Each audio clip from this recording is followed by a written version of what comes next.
Ćao ljudi, evo danas vam se javljam malo kasnije i neka samo vrijeme javljanja s odmakom već da na snažnosti ovoj poruci, jer je tema dana heal, isciljivanje, i toliko je značaja i podudarnosti da želim da stvarno obratite pažnju na sve. Dakle, danas nam je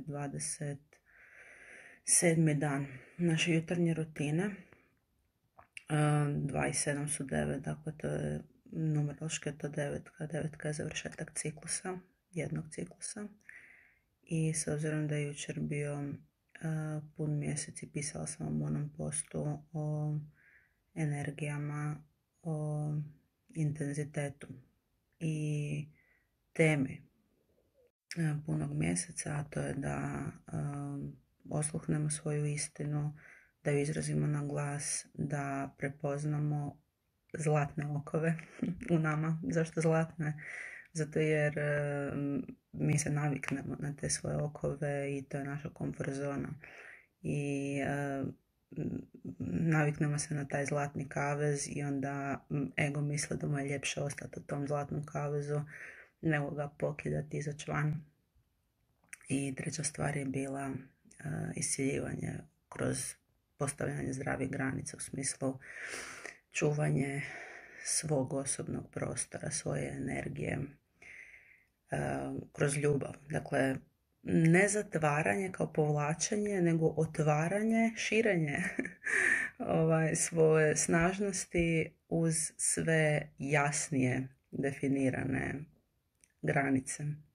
I zašto vam ovo snimam? Tako da znate, da vidite na ovom primjeru, jer tako je meni najdraže služiti vama i do sada sam vidjela da vama tako najviše služi kad vidite iz mog iskustva da ja prva nešto napravim i da na mom primjeru možete shvatiti detalje.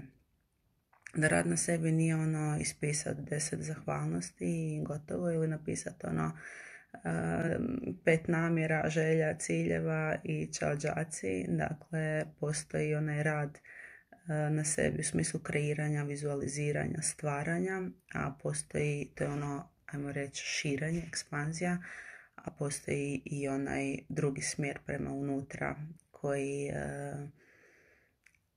u biti se odnosi na kopanje, na isciljivanje, na prepoznavanje svega onog što ograničava, i to je onaj mrži dio ljudima, jer čak se i oslobode u smislu kreacije, čak povjeruju da mogu više, usude se zapisati svoje želje, svoje snove, ali ipak nevoljko idu zaorat u sebe, ali nema. Nema bez motike napretka, tako ni u radu na sebi. Moramo zaorati u sebe, u one najdublje dijelove sebe, najdalje dijelove sebe.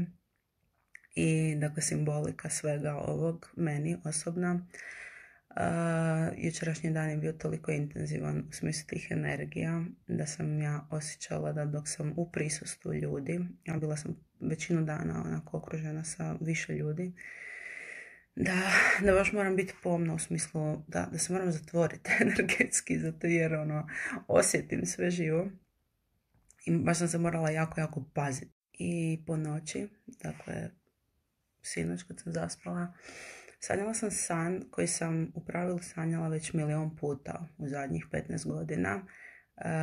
U smislu ista je tema sna.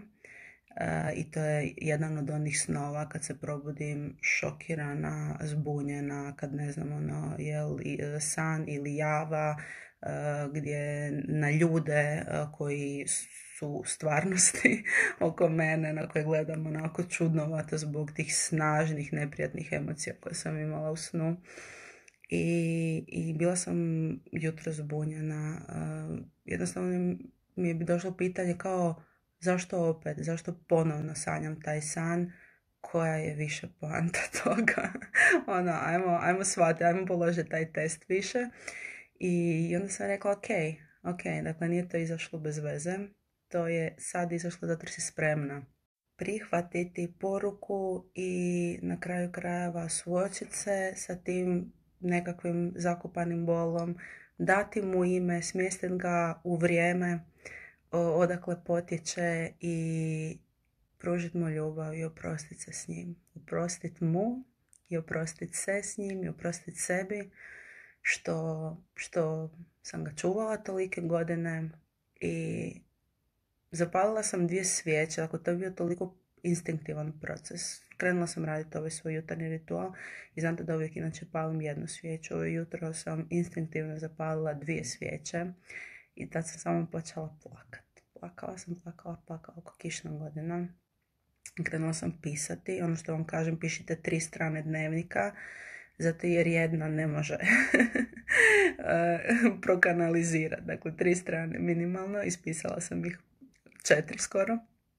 I pustila sam. Prvi put sam dozvolila da ta poruka, ono kada vam kažem osluhnite sebe, to znači da budete prisutni u trenutku i da doslovno sad budete, bez bježanja, kao sanjala sam nešto, idem brzo raditi nešto drugo da maknem misli s toga. Ne, nije bila poanta bježanja.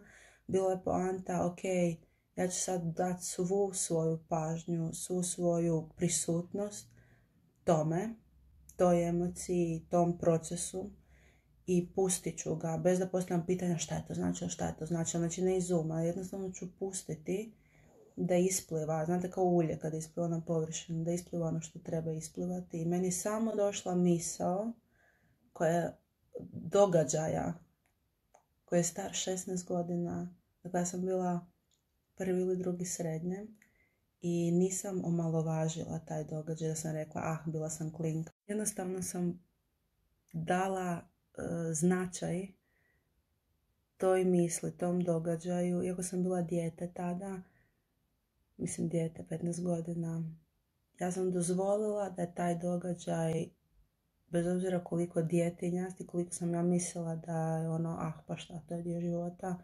dozvolila sam mu da je pravi i dozvolila sam mu da on zaista u meni ostavio neku traumu iz koje se formirao niz mojih obrazaca, obrambenih obrazaca koje sam vukla narednih godina. Ja sam ih lijepo popisala sve i plakala. I onda sam disala i meditirala i onda sam ponovno plakala i puštala sam da mi na valove dolazi suze, da mi na valove dolaze spoznaje i posvetila sam vrijeme tome. I to vam želim poručiti. Da raditi na sebi znači doslovno sjediti sam sa sobom strpljivo. Ne ono kao, sad ću 15 minuta, ako dođe odgovor, dođe, ako ne, koga šiša. Ne, znači osjetila sam da je danas closure day. Da je danas 9, kada danas završavam ciklus, iako nisam znala koji, ali to je povjerenje. Znači znam da nešto završavam, iako ne znam šta, ali saznaću putem. Spremna sam osloboditi se i spremna sam oprostiti sebi, toj osobi.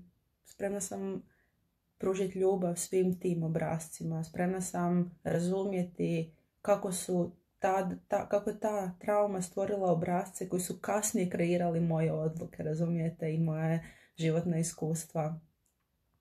I pomirila sam se sa svim tim. To je smisao. Pomiriti se sa svakim dijelom sebe, pružiti ljubav svim dijelovima sebe, isplakat sve ono što nismo isplakali propisno, zato jer u tom trenutku, ja sam razmišljala kao, ja se sjećam da sam tada, prije 15-16 godina, ja sam tad plakala, 2 mjeseca sam plakala, ali sam plakala iz krivnje, iz srama, iz predbacivanja, iz tih stvari. Dakle, nisam plakala u smislu iscijeljenja, nego u smislu patnje. A danas su to bile suze pročišćenja. Danas sam katalizirala to. Danas sam alkemizirala tu traumu. Ako se pitate što znači biti alkemičar, to znači pretvoriti energiju visoke gustoće u prozračnu. prozračnu anđelsku energiju. Da osjetite onu lakoću. I to ne znači mijenjati događaje. Ljudi misle da kao moraju izmijeniti prošlost, da se moraju slagati da je to bilo nekako drugačije da bi ju mogli preboljeti ili se pomiriti s njom.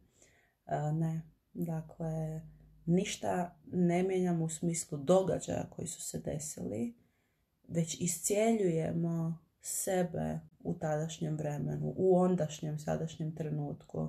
Ako ću gledati to na razini svog unutarnjeg djeteta, dakle, ja sam danas dozvolila poslušati to unutarnje dijete, jer tada sam bila dijete koja nije znala slušati svoje unutarnje dijete. Ljubim vas i prepustite se, jer će vam to donijeti oslobođenje i nove razine. Svega.